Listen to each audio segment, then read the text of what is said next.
लीला रचने में तो लड्डू गोपाल का कोई जवाब ही नहीं। गोपाल अपने भक्तों के साथ बहुत खुश रहते हैं और उन्हें खुशियां देते भी हैं।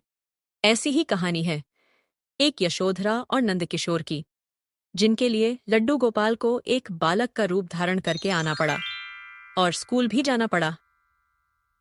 गोकुल गांव में यशोधरा और नंदकिशोर रहते थे। दोनों की शादी को 6 साल बीत गए थे, लेकिन उनकी कोई संतान नहीं थी। दोनों लड्डू गोपाल के परम भक्त थे। वह रोज अपने घर में लड्डू गोपाल को स्नान करा के तैयार करते, भोग लगाते और उनकी पूजा करते।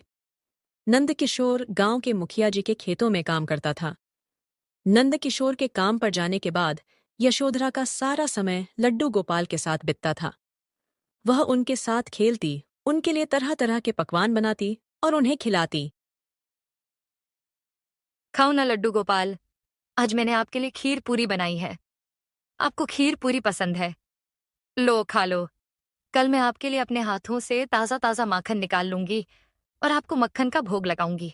मक्खन का नाम सुनते ही लड्डू गोपाल ने सारी खीर झपट कर दी। यशोधरा लड्डू गोपाल के मुंह के पास खीर ले जाती तो खीर अपने आप गायब हो जाती।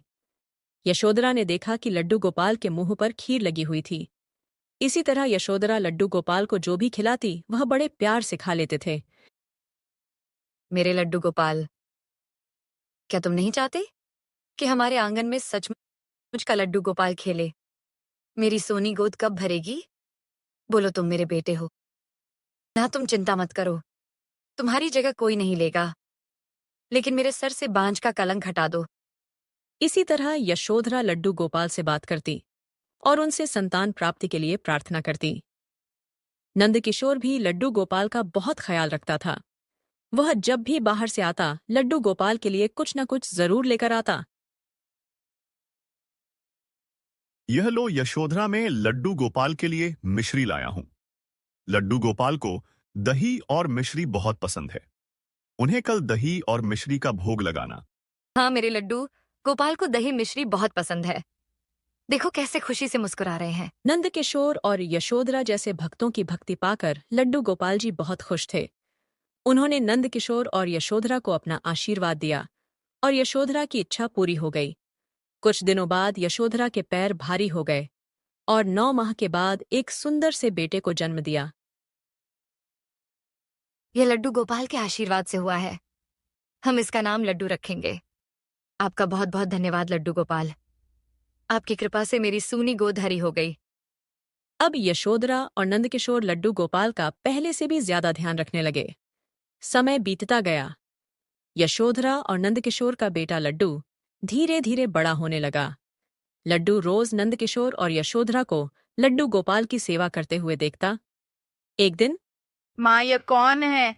तुम इसे रोज नहलाती हो, खाना खिलाती हो, सुलाती हो। क्या ये सब काम खुद नहीं कर सकते? बाबा भी इनके लिए कुछ न कुछ रोज लेकर आते हैं।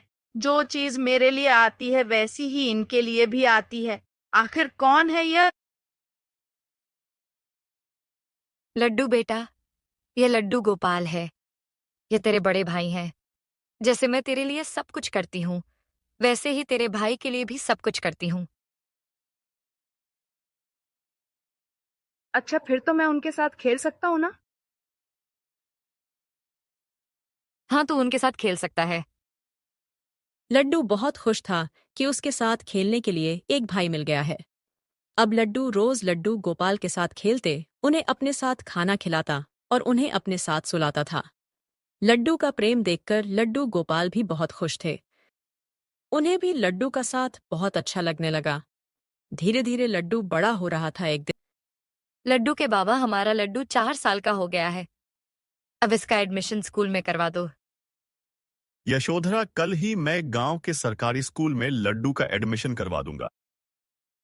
दूसरे दिन नंदकिशोर ने लड्डू का एडमिशन स्कूल में करवा दिया। लड्डू अब स्कूल जाने लगा था। स्कूल जाने से पहले उसने अपने स्कूल बैग में लड्डू गोपाल को रख दिया। लड्डू बेटा, लड्डू गोपाल को यही रहने दो। माँ, मैं लड्डू गोपाल के बिना कैसे रहूंगा? वहां मेरा मन नहीं लगेगा।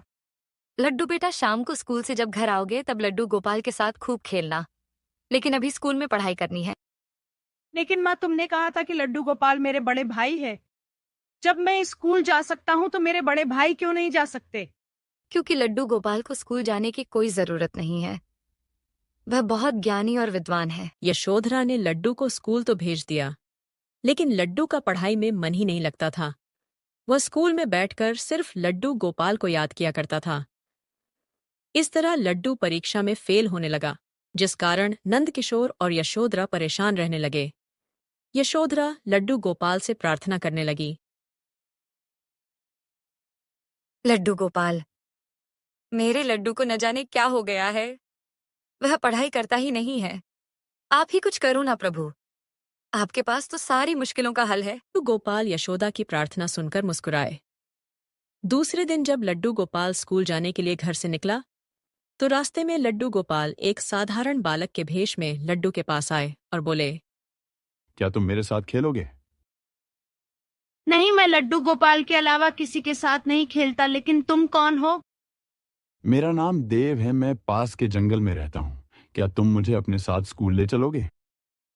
मैं तुम्हें अपने साथ स्कूल तो नहीं ले जा सकता, लेकिन मेरा पढ़ने बिल्कुल भी मन नहीं लगता है। क्या तुम मेरे बदले में स्कूल जा सकते हो? हाँ, क्यों नहीं, मैं तुम्हारी जगह स्कूल जा सकता हूँ, लेकिन तुम यह बात किसी को मत बताना। ठीक है, मैं किसी को नहीं बताऊंगा। देव ने अपने चमत्कार से लड्डू का रूप धारण कर लिया। लड्डू बहुत खुश हो गया कि अब स्कूल जाकर पढ़ाई नहीं करनी पड़ेगी। ठीक है, तुम मेरी जगह जाओ, तब तक मैं यहाँ खेलता हूँ। लड्डू के भेष में लड्डू गोपाल स्कूल की तरफ चल पड़ते हैं। सारा दिन उन्हें स्कूल में पढ़ाई की। स्कूल में मास्टर जी जो भी पढ़ते, लड्डू गोपाल खूब मन लगाकर पढ़ने लगे। बोलो बच्चों, अ से अनार, अ से अनार, आ से आम, आ से आम, ई से इमली, ई से इमली, ई से ईख, ई से ईख। मास्टर जी को क्या पता था कि लड्डू कौन है। लड्डू गोपाल मुस्कुराते और दिन भर पढ़ाई करते। मास्टर जी की सिकाई हर चीज याद हो जाती। वह दूसरे बच्चों की भी पढ़ाई में मदद करने लगे और लंच के समय में अपने बस्ते से खाना निकालकर पेट भरकर खाते। दूसरे बच्चों के साथ खेलते भी। शाम से जब स्कूल से लौटते तो उन्होंने लड्डू को वह पढ़ाया जो उन्हें स्कूल में पढ़ा था। बोलो लड्डू, अ से अनार, आ से आम, ई से इमली, ई से ईख। अ से अनार, आ से आम, ई से इमली, ई से ईख। लड्डू गोपाल के चमत्कार से लड्डू को सारी पढ़ाई समझ में आने लगी। लड्डू का पढ़ने में मन लगने लगा। अब रोज यही होता, लड्डू जंगल में खेलते और लड्डू गोपाल लड्डू की जगह स्कूल जाता। जब वह स्कूल से लौट कर आते तो लड्डू को सब कुछ पढ़ाते। धीरे धीरे लड्डू बहुत होनहार हो गया। लड्डू गोपाल की पढ़ाई हुई, सारी बातें उसे ज़बानी याद रहने लगीं। इसी तरह से समय भी चला गया और लड्डू बड़ा होने लगा। लेकिन अब भी लड्डू गोपाल उसका रूप धारण कर स्कूल जाते और पढ़ाई करते। लड्डू सिर्फ परीक्षा देने स्कूल जाता। लड्डू के बाबा, हमारा लड्डू बहुत होशियार हो गया है। लड्डू गोपाल के आशीर्वाद से इसका पढ़ने में खूब मन लगता है और अपनी कक्षा में अव्वल आता है। हाँ यशोधरा, यह सब लड्डू गोपाल की कृपा से ही हो रहा है। लड्डू के बाबा, हम अपने लड्डू को आगे भी पढ़ाएंगे। धीरे धीरे लड्डू ने 10वीं की परीक्षा भी पास कर ली। वह पूरे गांव में अव्वल आया था। पढ़ाई के प्रति उसकी लगन देकर उसके माता पिता से आगे पढ़ना चाहते थे। लड्डू भी आगे पढ़ना चाहता था, लेकिन गांव में कॉलेज नहीं था। एक दिन लड्डू के बाबा, हमारा लड्डू आगे पढ़ना चाहता है। क्यों ना पढ़ने के लिए हम उसे शहर भेज दे। यशोधरा, बात तो तेरी ठीक है, लेकिन शहर रहने और पढ़ने का बहुत खर्चा आएगा। हम इतना खर्चा कैसे कर पाएंगे? लड्डू गोपाल चाहेंगे तो सब हो जाएगा। आप मुखिया जी से कहो ना, लड्डू को पढ़ने के लिए शहर भेज देंगे। ठीक है, मैं कल ही मुखिया जी से बात करता हूँ। अगले ही दिन नंदकिशोर मुखिया जी के पास जाता और सारी बात बताता है। नंदकिशोर लड्डू पढ़ने में बहुत तेज है। 10वीं में सबसे अव्वल आकर पूरे गांव का सम्मान रखा है। शहर जाकर पढ़ाई करेगा तो हमारा नाम रोशन करेगा। मैं लड्डू को शहर भेजता हूं और उसे पढ़ने का पूरा खर्च उठाऊंगा। घर जाकर नंदकिशोर यह बात यशोधरा और लड्डू को बताते। यह सुनकर लड्डू उदास हो गया। लड्डू सीधा जंगल गया और देव को याद करने लगा। तभी देव यानी लड्डू गोपाल उसके सामने आ गए। क्या बात है लड्डू, तुम परेशान क्यों हो? क्या बताऊं, माँ बाबा आगे पढ़ने के लिए मुझे शहर भेजना चाहते हैं। यह तो बहुत अच्छी बात है। लेकिन अब मैं तुम्हारे साथ कैसे खेलूंगा? और शहर जाकर तो मुझे ही कॉलेज जाना पड़ेगा ना, तुम तो वहां नहीं होंगे। लड्डू, मैं तो हर समय हर जगह तुम्हारे साथ हूं। मतलब तुम कौन हो? मैं वही हूं जिसकी याद में तू पढ़ाई नहीं करते थे, तुम्हारा भाई लड्डू गोपाल। और इतना कहते ही देव यानी लड्डू गोपाल अपने असली रूप में आ जाते हैं। अपने सामने लड्डू गोपाल को देखकर लड्डू बहुत खुश हो जाता है। लड्डू गोपाल, आप शहर में भी मेरे साथ रहोगे ना? मेरे साथ कॉलेज चलोगे ना? हाँ लड्डू, मैं वहां भी तुम्हारे साथ रहूंगा, लेकिन अब पढ़ाई तुम्हें खुद करनी होगी। मेरे आशीर्वाद से तुम बहुत होनहार छात्र बन गए हो, इसलिए पढ़ाई करने में तुम्हें कोई दिक्कत नहीं आएगी। ठीक है, मैं अब घर चलता हूं कल सुबह। मुझे शहर के लिए निकलना है। तुम मेरे साथ रहना। ठीक है लड्डू गोपाल। ठीक है, जैसी तुम्हारी इच्छा, मैं तो हमेशा तुम्हारे साथ हूं। इसके बाद लड्डू अपने घर आ जाता है और अपने माता पिता को सारी बात बताता है। मुझे तो पहले ही पता था कि मेरे लड्डू गोपाल हमेशा हमारी मदद करते हैं। आज हम जो कुछ भी हैं, उनके कारण है।